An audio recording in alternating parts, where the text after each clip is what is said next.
మరో బ్రేకింగ్ చూస్తున్నాం. ఇవాళ బీజేపీ ఆవిర్భావ దినోత్సవం సందర్భంగా తెలంగాణలో ఆ పార్టీ పలు కార్యక్రమాలు నిర్వహించనుంది. బీజేపీ తెలంగాణ రాష్ట్ర అధ్యక్షుడు కిషన్ రెడ్డి రాష్ట్ర కార్యాలయంలో జెండా ఆవిష్కరించనున్నారు. ప్రతి పోలింగ్ బూత్ లో బీజేపీ టిఫిన్ బైఠక్ సమావేశాలు నిర్వహిస్తోంది. బీజేపీ కార్యాలయాల దగ్గర, పోలింగ్ బూత్ల కూడలి దగ్గర కార్యకర్తలు ఎవరి టిఫిన్ బాక్సులు వారే తెచ్చుకుని టిఫిన్ బైఠక్ సమావేశాలు నిర్వహిస్తారు. ప్రతి పోలింగ్ బూత్ లో మెజార్టీ ఓట్లు సాధించుకోవడమే లక్ష్యంగా సమావేశాలు నిర్వహిస్తున్నారు. ఇక టిఫిన్ బైఠక్ లో పార్టీకి చెందిన 38 మంది ప్రముఖులు వివిధ సెంటర్లలో పాల్గొంటున్నారు. श्यामा प्रसाद मुखर्जी, श्यामा प्रसाद मुखर्जी, भारत माता की वंदे वंदे, जय जय माता, जय जय माता, सबकी माता, भारत माता की. श्री किशन रेड्डी गारू, అదేవిధంగా డాక్టర్ లక్ష్మణ్ గారు, పార్టీ పెద్దలు, మిగతా కార్యక్రమాలు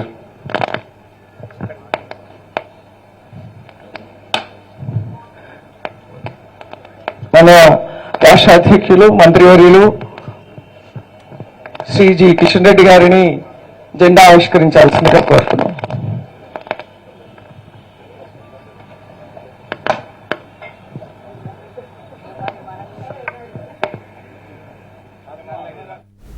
ఇవాళ బీజేపీ ఆవిర్భావ దినోత్సవం సందర్భంగా తెలంగాణలో ఆ పార్టీ పలు కార్యక్రమాలు నిర్వహించనుంది. బీజేపీ అధ్యక్షుడు కిషన్ రెడ్డి రాష్ట్ర కార్యాలయంలో జెండా ఆవిష్కరించనున్నారు. ప్రతి పోలింగ్ బూత్ లో బీజేపీ టిఫిన్ బైఠక్ సమావేశాలు నిర్వహిస్తుంది. ఇక బీజేపీ ఆవిర్భావ దినోత్సవ వేడుకలకు సంబంధించి ఫుల్ డీటెయిల్స్ మా ప్రతినిధి రాజిరెడ్డి అందిస్తారు. రాజిరెడ్డి, చూస్తున్నాం ఒకవైపు టిఫిన్ బైఠక్ సమావేశాలు నిర్వహిస్తుంది బీజేపీ. కేవలం 2 సీట్లతో దేశ రాజకీయాల్లో అడుగుపెట్టిన బీజేపీ ఈ రోజు దేశాన్ని శాసించే స్థాయికి వచ్చింది. ఈ పరిణామాలను ఎలా చూడాలంటారు? ఈ వేడుకలకు సంబంధించి ఫుల్ డీటెయిల్స్ ఏంటి? బీజేపీ 1980 సంవత్సరంలో ఆవిర్భవించింది. బీజేపీ పార్టీ ఈ రోజు ఆవిర్భావ దినోత్సవం, 44 సంవత్సరాల ఆవిర్భావ దినోత్సవాన్ని ఘనంగా జరుపుకోవడానికి బీజేపీ శ్రేణులు సిద్ధమవుతున్నారు. రానున్న పార్లమెంట్ ఎన్నికల్లో తెలంగాణలో ముఖ్యంగా మెజార్టీ స్థానాలు సాధించడం లక్ష్యంగా బీజేపీ శ్రేణులు అడుగులు వేస్తున్నాయని చెప్పుకోవచ్చు. అందులో భాగంగా ఈ రోజు ఆవిర్భావ దినోత్సవం సందర్భంగా బీజేపీ రాష్ట్ర కార్యాలయంలో బీజేపీ రాష్ట్ర అధ్యక్షుడు కిషన్ రెడ్డి బీజేపీ జెండాను ఆవిష్కరిస్తారు. అయితే పార్లమెంట్ ఎన్నికలు సమీపిస్తున్న నేపథ్యంలో బీజేపీ వినూత్న కార్యక్రమానికి శ్రీకారం చుట్టింది. ప్రతి పోలింగ్ బూత్ లో టిఫిన్ బైఠక్ కార్యక్రమాలు నిర్వహించాలనుకుంటుంది. ఎందుకంటే ప్రజలకు దగ్గర అవడము, అదే విధంగా పోలింగ్ బూత్లు గెలిస్తేనే పార్లమెంట్ గెలవచ్చు అనే లెక్కలు బీజేపీ చేసుకుంటుంది. 370 ఓట్లు సాధించాలి, 370 సీట్లు టార్గెట్ గా 370 ఓట్లు ప్రతి పోలింగ్ బూత్ లో సాధించాలి. ప్రతి పోలింగ్ బూత్ లో కూడా 50% పైగా బీజేపీకే ఓట్లు పడే విధంగా ప్లాన్ చేస్తుంది. అందులో భాగంగానే టిఫిన్ బైఠక్లు చేస్తే ఆ యొక్క బూత్ లో ఉన్నటువంటి సమస్యలు తెలుస్తాయి. అంతేకాకుండా ప్రజలతో మమేకం కావచ్చనే ఉద్దేశంతో బీజేపీ ఈ రోజు ఎక్కడికక్కడ తెలంగాణ రాష్ట్ర వ్యాప్తంగా పోలింగ్ బూతులలో ఎక్కడికక్కడ టిఫిన్ బైఠక్ కార్యక్రమాలు నిర్వహించింది. పోలింగ్ బూత్ కూడలి ఏవైతే ఉంటాయో అక్కడ బీజేపీ కార్యకర్తలు ఎవరి టిఫిన్ బాక్సులు వాళ్ళని తెచ్చుకొని అక్కడికి వెళ్లి టిఫిన్ చేసేసి అక్కడ ఉన్నటువంటి కార్యకర్తలతో అదే విధంగా ప్రజలతో మమేకం అవుతారు. ఆ పోలింగ్ బూత్ లో ఉన్నటువంటి సమస్యలు తెలుసుకుంటారు. అదే విధంగా ప్రధానమంత్రి నరేంద్ర మోడీ అధికారంలోకి వచ్చిన తర్వాత 10 సంవత్సరాల్లో దేశం ఏ రకంగా అభివృద్ధి చెందింది, అంతేకాకుండా ప్రధానమంత్రి నరేంద్ర మోడీ తెలంగాణకు ఏం చేశారు, ఎన్ని సంక్షేమ అభివృద్ధి కార్యక్రమాలు తెచ్చారో ప్రజలకు అక్కడ ఉన్నటువంటి కార్యకర్తలకు వివరిస్తారు. ఒక టిఫిన్ బైఠక్ కార్యక్రమంలో రానున్న పార్లమెంట్ ఎన్నికల్లో ఏ రకంగా ఎదుర్కోవాలనేది కూడా కార్యకర్తలు మొత్తానికి చర్చించుకుంటారు. మొత్తానికి చూసుకున్నట్టయితే 84 పోలింగ్ బూత్ లో కూడా ప్రముఖమైనటువంటి నేతలు కూడా వెళ్ళనున్నారు. ముఖ్యంగా చూసుకున్నట్టయితే ఈ యొక్క టిఫిన్ బైఠక్ కార్యక్రమాల్లో ప్రజలకు మేము అండగా ఉన్నాము, బీజేపీ మరోసారి కేంద్రంలో అధికారం రావాలి, ఫిరేక్ బార్ బీజేపీ సర్కారు అంటూ ప్రజలకు దగ్గరయ్యే ప్రయత్నానికి అయితే బీజేపీ చేస్తుంది. మొత్తానికి పోలింగ్ బూత్ లోనే అత్యధిక ఓట్లు సాధిస్తే ప్రతి పార్లమెంట్ నియోజకవర్గంలో గెలవడానికి సాధ్యమవుతుంది.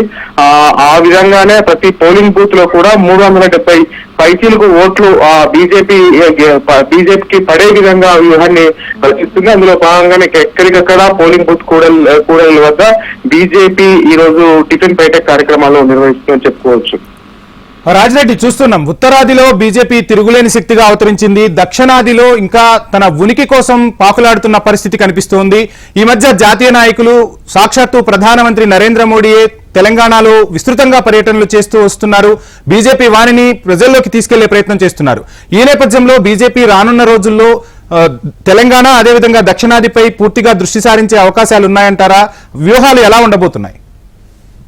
ఖచ్చితంగా ఇప్పటికే ఆంధ్రప్రదేశ్ లో చూసుకున్నట్టయితే కూటమిగా ఏర్పడింది. జనసేన, టీడీపీ, బీజేపీ కలిసి కూటమి వెళ్తున్నాయి. అంతేకాకుండా తమిళనాడులో కూడా అక్కడ ఉన్నటువంటి తమిళనాడు అధ్యక్షుడు అన్నమలై విస్తృతంగా పాదయాత్ర చేశారు, ప్రజల మధ్యలోకి వెళ్లారు.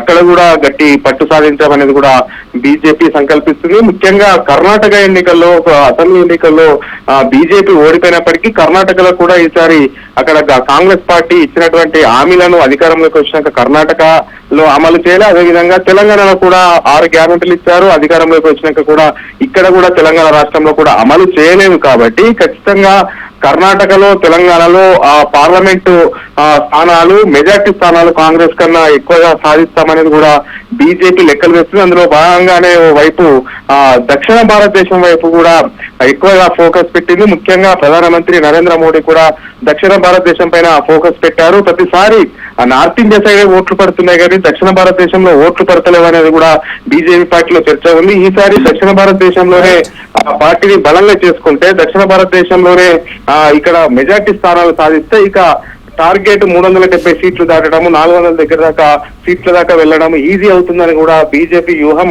చేస్తుంది. అందులో భాగంగానే దక్షిణ భారతదేశం అయినటువంటి తెలంగాణ, కర్ణాటక, తమిళనాడు, అదేవిధంగా ఆంధ్రప్రదేశ్ మీద కూడా స్పెషల్ ఫోకస్ చేసినట్టు తెలుస్తుంది. మొత్తానికి చూసుకున్నట్టయితే దక్షిణ భారతదేశంలో కూడా ఈసారి అనుకూలమైన ఫలితాలు ఉంటాయి, మెజార్టీ స్థానాలు సాధిస్తామనేది కూడా విశ్వాసాన్ని వ్యక్తం చేసింది. అందులో భాగంగానే తెలంగాణకు ఇప్పటికే ప్రధానమంత్రి నరేంద్ర మోడీ విస్తృతంగా పర్యటించి వెళ్లారు. తెలంగాణను పెద్ద ఎత్తున అభివృద్ధి చేస్తామని కూడా చెప్పారు. రానున్న రోజుల్లో తెలంగాణలో కూడా మెజార్టీ పార్లమెంట్ స్థానాలు కైవసం చేసుకుంటామనేది కూడా బీజేపీ చెప్తుంది. అంతేకాకుండా దక్షిణ భారతదేశంలో కూడా బీజేపీకి మెజార్టీ పార్లమెంట్ స్థానాలు వస్తాయని కూడా బీజేపీ లెక్కలు వేస్తున్నటువంటి పరిస్థితి కనబడుతుంది. Vamshi, thank you Rajireddy.